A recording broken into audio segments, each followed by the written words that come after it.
হরতাল অবরোধ সহ 5 কর্মসূচি দিয়েছে আওয়ামী লীগ। আওয়ামী লীগকে কোনো কর্মসূচি করতে দেওয়া হবে না বলেন শফিকুল আলম। 5ই আগস্ট জাতীয় নির্বাচন হলে স্মরণীয় হয়ে থাকবে বললেন সালাউদ্দিন আহমেদ। জানাবো জামায়াতের বর্ষি বিএনপির জাল। এবং সর্বশেষ জানাবো জুনে গণপরিষদ নির্বাচন সহ 11 দফা ঘোষণা বিপ্লবী পরিষদের। শুনছিলেন সংবাদ শিরোনাম, এবারে বিস্তারিত। হরতাল অবরোধ সহ 5 কর্মসূচি দিয়েছে আওয়ামী লীগ।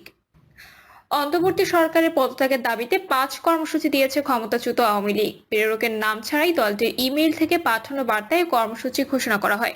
এতে বলা হয়, আওয়ামী লীগের গৃহীত কর্মসূচি সমূহ: 1 ফেব্রুয়ারি শনিবার থেকে 5 ফেব্রুয়ারি বুধবার লিফলেট বা প্রচারপত্র বিলি, 6 ফেব্রুয়ারি বৃহস্পতিবার প্রতিবাদ মিছিল ও সমাবেশ, 10 ফেব্রুয়ারি সোমবার বিক্ষোভ মিছিল সমাবেশ, 16 ফেব্রুয়ারি রবিবার অবরোধ কর্মসূচি এবং 18 ফেব্রুয়ারি মঙ্গলবার দেশব্যাপী সকাল সন্ধ্যা সর্বাত্মক কঠোর হরতাল। ওই বার্তায় হুঁশিয়ারি দেওয়া হয়, দেশের মানুষের রাজনৈতিক ও গণতান্ত্রিক অধিকার আদায়ের এ সকল কর্মসূচিতে কোনো প্রকার বাধা প্রদান করা হলে আরও কঠোর কর্মসূচি ঘোষণা করা হবে। আওয়ামী লীগকে কোনো কর্মসূচি করতে দেওয়া হবে না বললেন শফিকুল আলম। জুলাই আগস্টের গণহত্যার বিচার না হওয়া পর্যন্ত আওয়ামী লীগকে কোনো রাজনৈতিক কর্মসূচি করতে দেওয়া হবে না বলে জানিয়েছেন প্রধান উপদেষ্টা প্রেস সেক্রেটারি শফিকুল আলম। তিনি আরো বলেছেন, একই সঙ্গে হত্যাকাণ্ডের জন্য তাদের যাদের কাছে ক্ষমা চাইতে হবে। ফেব্রুয়ারি মাসে বিভিন্ন ধরনের কর্মসূচি দিয়েছে আওয়ামী লীগ। এ ব্যাপারে সরকারের অবস্থান জানতে চাইলে শফিকুল আলম বলেন, অন্তর্বর্তীকালীন সরকার বাংলাদেশের জনগণের প্রতিনিধিত্ব করে। আমরা দেশকে সহিংসতার দিকে ঠেলে দেওয়ার কোনো ধরনের প্রচেষ্টাকে সুযোগ দেব না। খুনিরা কোনো প্রতিবাদ সমাবেশ করলে তার বিরুদ্ধে কঠিন জবাব দেবে বাংলাদেশের জনগণ। আওয়ামী লীগকে রাজনীতি করতে হলে অবশ্যই গণহত্যার বিচারের মুখোমুখি হতে হবে এবং তাদের প্রকাশ্যে ক্ষমা চেতে হবে। তাদের রাজনীতি করতে হলে ক্লিন ইমেজ নিয়ে আসতে হবে। গণহত্যার জন্য দলের শীর্ষ নেতৃবৃন্দ দায়ী থাকতে পারে, কিন্তু তৃণমূলের নেতাকর্মীদের কেন রাজনীতি করতে দেওয়া হবে না জানতে চাইলে শফিকুল আলম বলেন, আওয়ামী লীগের গণহত্যার জন্য কোনো নেতা বা কর্মী কি অনুতপ্ত? তারা কি এজন্য ক্ষমা চেয়েছে? কি হত্যাযজ্ঞ হয়েছে আপনারা দেখেছেন। 71টি শিশুকে হত্যা করা হয়েছে, হেলিকপ্টার দিয়ে তাদের উপর গুলি চালানো হয়েছে। একজনও এজন্য অনুতপ্ত বা ক্ষমা চেয়েছে? চাইনি। শফিকুল আলম বলেন, আওয়ামী লীগের কেউ এসে বলেছে হাসিনার এই কিলিং আমরা মানি না, আমরা একটা ক্লিন ইমেজের লিডারশিপ চাই, একজনও কিন্তু বলেনি। বরং অনেকেই মিথ্যা কথা বলছে, গুজব প্রোপাগান্ডা ছড়াচ্ছে। 5ই আগস্টে জাতীয় নির্বাচন হলে স্মরণীয় হয়ে থাকবে বলেন সালাউদ্দিন আহমেদ। ছাত্র জনতার ঐতিহাসিক গণ অভ্যুত্থানের মাধ্যমে শেখ হাসিনা সরকারের পতনের দিন 5ই আগস্টকে দক্ষিণ এশিয়ার স্মরণীয় দিন হিসেবে আখ্যায়িত করেছে বিএনপির স্থায়ী কমিটির সদস্য সালাউদ্দিন আহমেদ। দিনটাকে স্মরণীয় করে রাখতে 5ই আগস্ট জাতীয় নির্বাচন দেওয়ার দাবি জানিয়েছেন তিনি।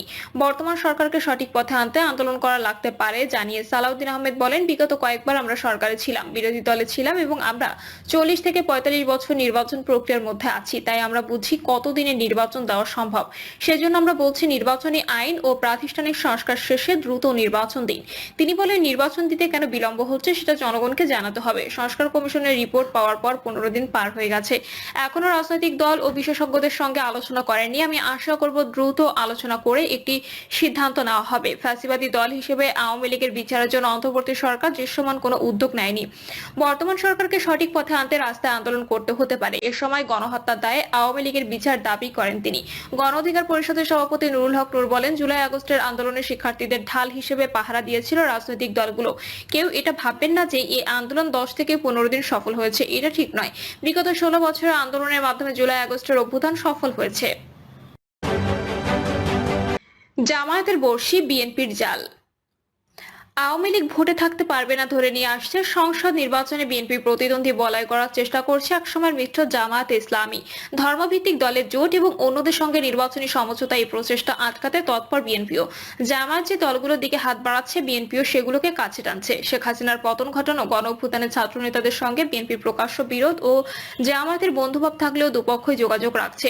বর্ষি ফেলে জামায়াত সময় নিয়ে যাদের কাছে আনছে, বড় দল বিএনপি আসন এবং জাতীয় সরকারের জায়গা দেওয়ার জাল ফেলে তাদের নিচের দিকে তুলে নিচ্ছে। ভোট ও জোটের এমন প্রতিফলন দেখা যাচ্ছে রাজনীতিতেও। জামায়াত এবং চরমোনাইয়ের পীরের ইসলামী আন্দোলনের দীর্ঘ আদর্শিক বিরোধ থাকলেও 21শে জানুয়ারি দুদলের প্রধানের দেখা হয়। ইসলামী আন্দোলনের আমির সৈয়দ মোহাম্মদ রেজাউল করিমের সঙ্গে বরিশালের চরমোনাই গিয়ে জামায়াত আমির ডক্টর শফিকুর রহমানের সাক্ষাৎ নতুন আলোচনা জন্ম দেয়। বিএনপির একাধিক নেতা একে স্বাধীনতা বিরোধী এবং ফ্যাসিবাদের সহযোগের মিলন আখ্যা দিয়ে কটাক্ষ করেন। তবে আজ চরমোনাই পীরের সঙ্গে দেখা করতে দলটির কার্যালয়ে যাচ্ছেন বিএনপির মহাসচিব মির্জা ফখরুল ইসলাম আলমগীর। এর সাক্ষাৎ এমন সময় হচ্ছে যখন চরমোনাই পীর জামাত সহ অন্য ধর্মভিত্তিক দল নিয়ে ইসলামী জোট গঠনে সক্রিয় হয়েছেন। চাঁদাবাজি দখলের জন্য বিএনপি নেতাকর্মীকে অভিযুক্ত করেছেন। বিএনপি শাসনামলের ব্যর্থতার ফিরিস্তি দিয়ে দলটি ক্ষমতায় যেতে মরিয়া বলে প্রকাশ্যে সমালোচনা করছেন। মামুনুল হকের বাংলাদেশ খেলাফত মজলিস, আব্দুল বাসিদ আজাদের খেলাফত মজলিস, জমিয়াত উলামা ইসলামকে নিয়ে জোট গঠনের চেষ্টা করছে জামায়াত এবং ইসলামী আন্দোলন। অন্য দুই নিবন্ধিত ধর্মভিত্তিক দল ইসলামী ঐক্যজোট এবং খেলাফত আন্দোলন ক্ষমতাচ্যুত আওয়ামী লীগের সঙ্গে ছিল, তাই দল দুটিকে জোটে রাখা হবে না। কওমি মাদ্রাসা ভিত্তিক সংগঠক হেফাজত ইসলামের সংশ্লিষ্ট অনিবন্ধিত নিজামে ইসলাম গত 18 ডিসেম্বর জামায়াত কার্যালয়ে গিয়ে বৈঠক করেন। এর আগে আগস্টের বৈঠকে ছিল খেলাফত মজলিস সহ অন্য ধর্মভিত্তিক দল, ছিল না চরমোনাই পীরের দল। বাংলাদেশ খেলাফতের যুগ্ম মহাসচিব মাওলানা আতাউল্লাহ আমিন বলেন, আদর্শিক পার্থক্য থাকলেও ইসলামী দলগুলোকে এক নির্বাচনে মঞ্চে আনতে চেষ্টা চলছে। জামায়াত, ইসলামী আন্দোলন, জমিয়ত, দুই খেলাফত একসঙ্গে আসতে কথা বলছে। সব দলই সংখ্যানুপাতিক পদ্ধতিতে নির্বাচন চায়, তবে শুধু ইসলামী নয়, অন্য গণতান্ত্রিক এবং ফ্যাসিবাদ বিরোধী দলগুলোর সঙ্গে নির্বাচনী সমঝোতার আলাপ আছে। দলগুলো সূত্র জানিয়েছে, নুরুল হক নূরের নেতৃত্বাধীন গণ অধিকার পরিষদ 12 দলীয় জোটকে বৃহত্তর সমঝোতার কাছে টানার চেষ্টা করেছে জামায়াত। গত 15 আগস্ট জামায়াতের মহানগর কার্যালয়ে যান 12 দলীয় জোটের নেতারা। এই জোটে রয়েছে জাতীয় পার্টি, জমিয়ত উলামা ইসলামের একাংশ, বিকল্পধারার একাংশ, ইসলামী ঐক্য জোটের একাংশ, বাংলাদেশ জাতীয় দল সহ কয়েকটি দল। ছাত্র নেতৃত্বের সংগঠন বৈষম্য বিরোধী ছাত্র আন্দোলন এবং জাতীয় নাগরিক কমিটির রাজনৈতিক দল ফেব্রুয়ারিতে আত্মপ্রকাশ করতে পারে। এই দল ভোটের রাজনীতিতে কতটা প্রভাব রাখবে এর উপরে নির্ভর করছে আগামী নির্বাচনের জোট। ছাত্র নেতারা প্রকাশ্যে গণভুতানে ছাত্র শিবিরের সহযোগিতা কথা বলছেন। দুই সংগঠনের এমন অনেক নেতা আছেন যারা অতীতে শিবিরের রাজনীতি করেছেন। সেই তুলনায় ছাত্রদল বিএনপি রাজনীতি করে আসা নেতাকর্মীর সংখ্যায় কম। সংস্কারের পর নির্বাচন, ছাত্রদেরও এই অবস্থানকে সমর্থন করতে দেখা যাচ্ছে জামায়াতকে। রাষ্ট্রপতিকে অপসারণ, সংবিধান পুনর্লিখন এবং জুলাই বিপ্লবের ঘোষণাপত্র নিয়ে বিএনপির সঙ্গে ছাত্রদের প্রকাশ্যে বিরোধ রয়েছে। নির্বাচন সংস্কার নিয়েও রয়েছে মতভেদ। ছাত্র নেতারা জুলাই গণহত্যার জন্য আওয়ামী লীগকে দায়ী করে বিচার এবং সংস্কারের পর নির্বাচনের কথা বলছেন। অন্তর্বর্তী সরকারের নিরপেক্ষতা নিয়ে বিএনপি প্রশ্ন, দ্রুত নির্বাচনের চাপকে আওয়ামী লীগের সুর বলছেন ছাত্র নেতারা।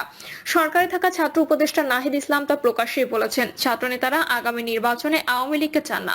উপদেষ্টা মাহফুজ আলম প্রকাশ্যে ঘোষণা জানিয়েছেন। জামাতের একজন সহকারী সেক্রেটারি জেনারেল বলেন, আওয়ামী লীগ নির্বাচনে না থাকলে এক হিসাব, না থাকলে ভিন্ন। আওয়ামী লীগ না থাকলে বিএনপির সঙ্গে সমঝোতা বা জোটের সম্ভাবনা নেই, বরং বিএনপির প্রতিদ্বন্দ্বী হওয়ার চেষ্টা করবে জামায়াত।